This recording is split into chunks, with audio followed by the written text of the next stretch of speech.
unos na dumarating sa kanlurang dagat ng Pilipinas, may mga banta pa ring hatid.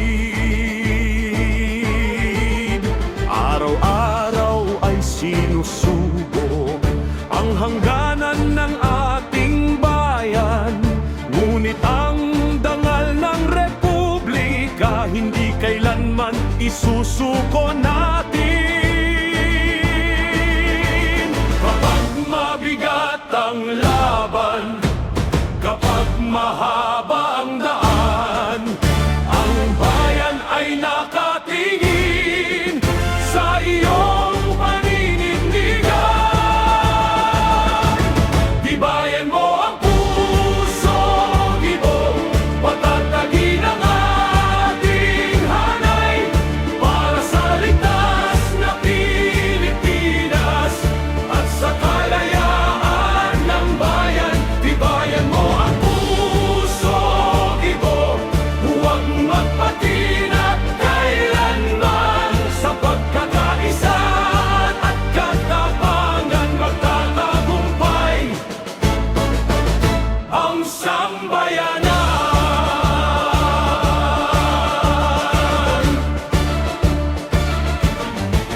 May mga nais maghasik ng takot, may mga nais maghatid ng gulo, mga nag-uudyo ng pagkakahati at umaasang tayo'y mabigo. Ngunit ang bansa'y di magigiba sa sigaw ng kaguluhan. Kapag ang mamamayan ay nagkaisa, mas titibay ang republika.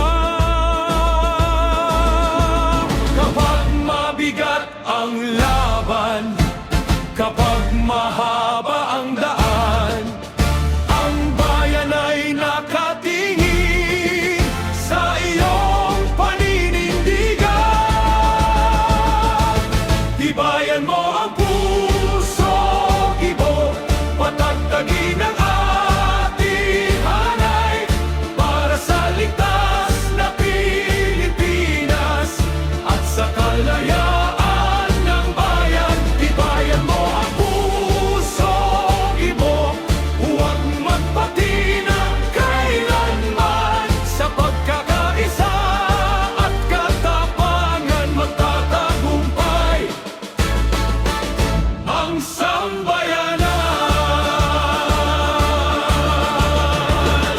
Sa silangan at sa kanluran, may mga kaibigang maaasahan. Kapag ang unos ay lumalakas, mas tumitibay ang samahan. Magkaisa sa layunin, ipagtanggol ang karapatan.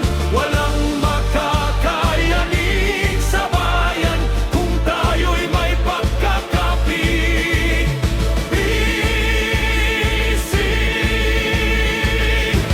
Tibayan mo ang puso, gibong, patatakin ang ating hanay sa harap ng bawat pagsubok. Hindi tayo uurong kailanman. Tibayan mo ang puso, gibong, pantayan ang ating karagatan, sa pagkakaisa at katapangan magtatagumpay ang sambayanan. Tibayan mo ang puso, gibo, sa tungkuling iyong pasan para sa ating kalayaan at sa dangal ng iyong